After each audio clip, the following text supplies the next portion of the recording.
video, I am going to discuss about common monomial factoring. Now, in the process of getting the greatest common monomial factor of a given polynomial, all you have to do is just to follow these two simple steps. Okay? The first one is to get the numerical common factor and the variable common factor of the given polynomial. And then the second one, all you have to do is just to rewrite the given polynomial as the product of the greatest common factor and the remaining factor. And that's common monomial factoring processing here, right? So with that being said, what are you waiting for? Buckle up because you're in for another fun mathful ride.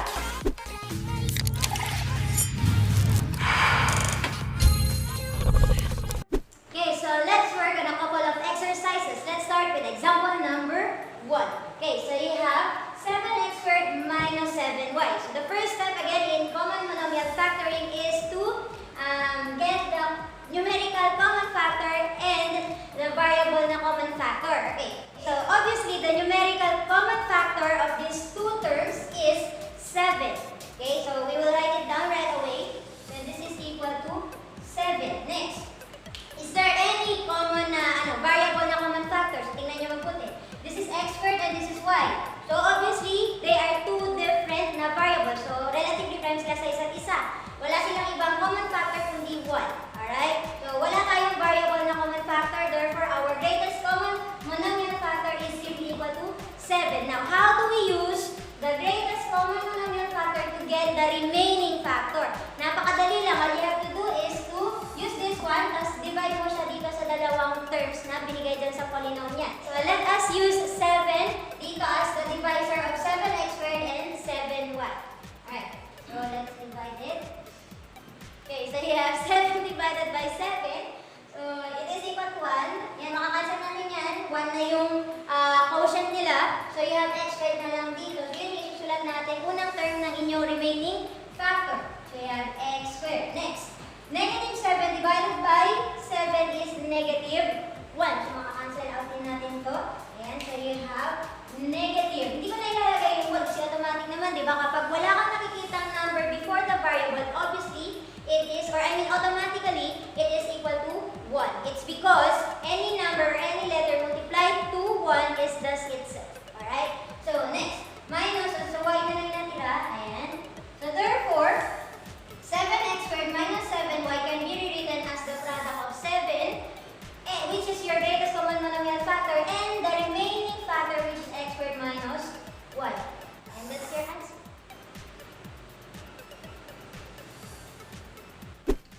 Okay, so let's work on example number 2. You have 8x cubed minus 16x raised to 4 plus 48x raised to 7. So obviously, lahat sila mayroong variables na x. Ibig sabihin, yun na yun. Isa lang naman yung variable nila. Ibig sabihin yun yung common na, variable na common factor natin. Pero kung alin dito sa tatlong x's na to, aalamin natin mamaya. Unahin muna natin kunin yung numerical na common factor. So ano kaya ang GCF ni 8, ni 16, at saka ni 48? It is equal to 8. Lahat sila divisible by 8, tama? So your numerical common factor is equal to 8. Alright, so dito ko susulat yan, 8. That's your numerical common factor. Now, as for the variable, ganito lang ang technique kapag kinukuha natin yung greatest common factor ng variables. Ang kailangan nyo tignan ay yung exponent. Kung alin yung may pinakamababang exponent, yun ang GCF ng variable na yun. Okay? So, di ba, you have 3, 4, and 7. Pinakamababang value ay ang 3. So, therefore, the GCF of this variable, yung variable na common factor natin is simply equal to x cubed. Ayan. So, ito na yung greatest monomial factor natin. Now, let's get the remaining factor by using this GCMF na i-divide natin dito. Ayan. So, what is 8x cubed divided by 8x cubed? But, parehas yan ng term. So, ibig sabihin that is already equal to 1. So, that's the first term of your remaining factor. Next, negative 16. Number sa number, letter sa letter, okay? So, negative 16 divided by 8 is negative 2. X raised to 4 divided by x cubed. Pag nag-divide ka ng common na variable, using the quotient law of exponents, ang gagawin mo lang ay isa-subtract mo lang yung dalawang exponents. So, 4 minus 3, so that 1. So, ibig sabihin, x na lang yan dyan. Next, 48 divided by 8 is 6. And then you have x raised to 7 divided by x cubed. Okay, so 7 minus 3. So therefore, we have a quotient equal to x raised to 4. And that's it.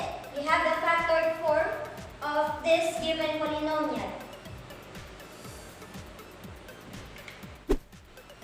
Let's have example number 3. So you have 9x raised to 4 plus 27x squared y minus 63x raised to 5y squared. Okay, so let's get the numerical common factor first.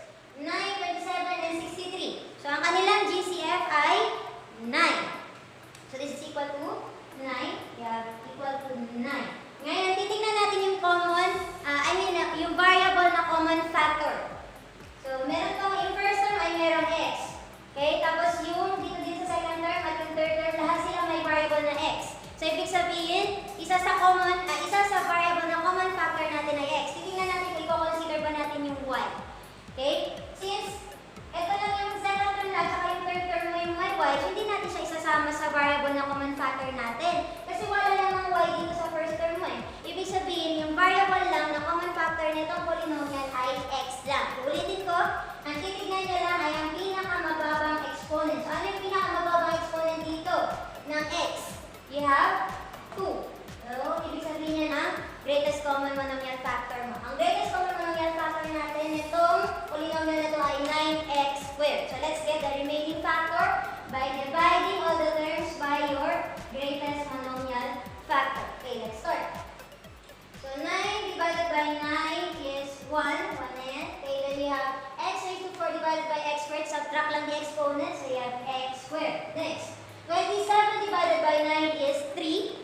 So, plus 3. Then we have x squared divided by x squared is 1. So, hindi na natin susulat yung x. Bring down y kasi wala tayong y dito sa common factor. We have 3, 1. Next, minus, so 63 divided by 9 is equal to 7. Then you have x raised to 5 divided by x squared. So, that is x cubed. And bring down y squared. Alright, so that's it. That is your answer.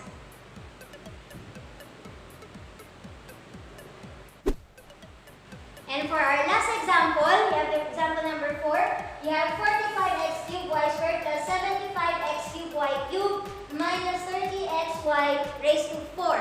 Okay, numerical ng common factor first. So this is equal to, ano kaya ang greatest common factor ni 45, 75 at 30? It is equal to 15. So you have 15. Next, lahat sila may variable na x. So isulat na natin yung x dito. Ano kaya yung exponent niya? We have 3, this is 3, and this is 1. So, ibig sabihin, yung greatest common factor ng variable na x ay x lang. Next, what about y? Lahat sila may y. So, ibig sabihin, kabilang din sa greatest common monomial factor natin yung y. What is the least exponent dito sa y ninyo? You have 2, 3, and 4. Alin yung mas mababa? Obviously, it is equal to 2. Alright, so therefore, your greatest common monomial factor is 15x y squared. Now, dividing everything by this greatest common monomial factor, and kunin na natin yung value ng remaining factor niya. Okay, so 45 divided by 15 is 3. Next, x cubed divided by x, so 3 minus 1, we have x squared. And then y squared divided by y squared is equal to 1. So, hindi na natin isusulat yung y. Next, 75 divided by 15, this is equal to 5.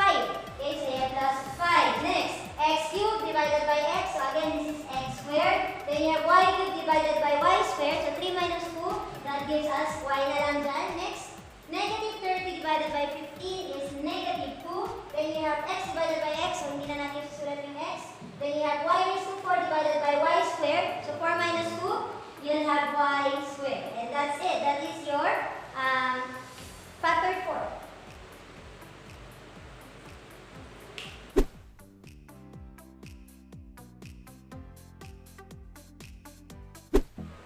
Okay, so that's it mga Mathsters. I hope na nakatulong tong video sa inyo para maintindihan nyo kung paano tayo kumukuha ng greatest monomial factor. Okay, so thank you for watching and I'll see you in my next video. Math is fun.